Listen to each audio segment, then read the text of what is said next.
How to practice sun worship and use the sun in witchcraft. Celestial energies are what I call the energies of the sun, moon, planets, and stars.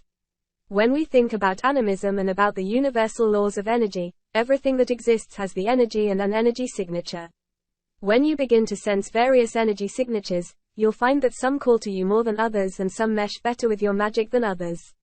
Not that I have scientific proof of this theory, but I tend to think of it as the soul or self vibrating at a certain frequency and that harmonizes and synergizes with other energies.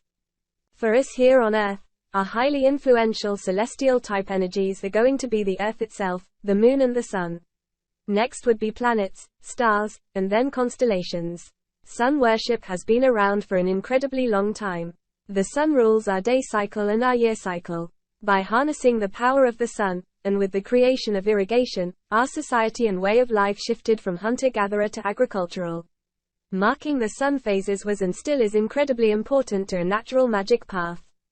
The basics of the sun's magical energy are sun's energy cycles a lot more slowly than the moon since it takes a full year to see the extent of the cycle.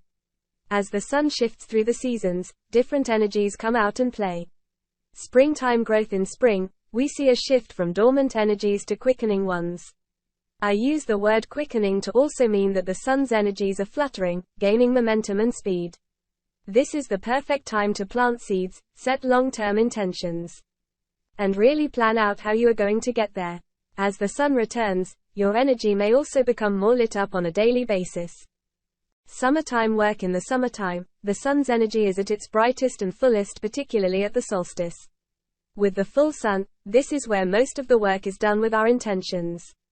We have gained momentum and now it's up to us to keep the pace up with whatever project we started.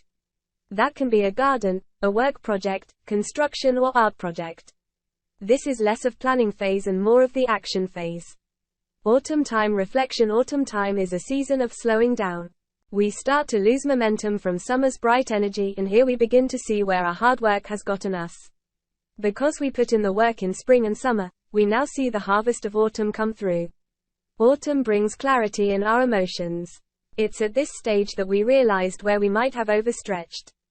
We also have realizations of where we may not have worked as hard or where we might not have been as motivated. Winter time. Rest. Winter time is a season of rest and dormancy. The sun's energy is at its lowest this point of the year. We use fires and hearths to help generate heat and warmth, not only in our homes but in our hearts and energy fields because the sun has waned so much. In the winter with rest, we begin to really see what feeds and nourishes us. Winter will show us if we stored up enough to sustain us not only in an agricultural sense but in a very real energetic reserve sense. If we realized that we overextended ourselves, winter will be a good time to heal that and allow us to change what we do in the future. Creating solar water for magical spells. All you need to do is fill a glass jar or container with some fresh water and set it out in the sun to absorb the natural rays of the sun. You can also add other items that are associated with the sun or fire, such as citrine, lemon or orange essential oils, lemon and orange peels, or even yellow flowers. If you don't add anything to the water, you can drink it to absorb fresh sunlight. Otherwise, this water can be used in mini spell jars, in a bath ritual, or even as an offering on an altar. Sun up to sundown energy cycle. The sun's energy also has a rising and setting cycle to each day. This waxing and waning happens quickly but on a much more subtle level. Harnessing the power of your day can lead to amazing variations in your spells. Rising sun. This is used for new beginnings, fresh starts, and growth type spells. As the sun rises and grows throughout the day, what would you like to grow as well? Noon sun. When the sun is at its peak, this energy is used to supercharge a spell and is the best time to create solar water. This is when the sun is at its peak and when it is time for action. Afternoon sun. Similar to fall, the afternoon sun is for spells that require reflection, seeing beneath the surface, and for sending energy away. As the sun wanes, you can reduce the energy that you give to negative thoughts and habits. Setting sun. As the sun sets, you enter the winter phase of the sun. This is where rest happens and where we can become cozy and ready for the new day to come. The sun is a highly influential celestial energy for those of us on Earth.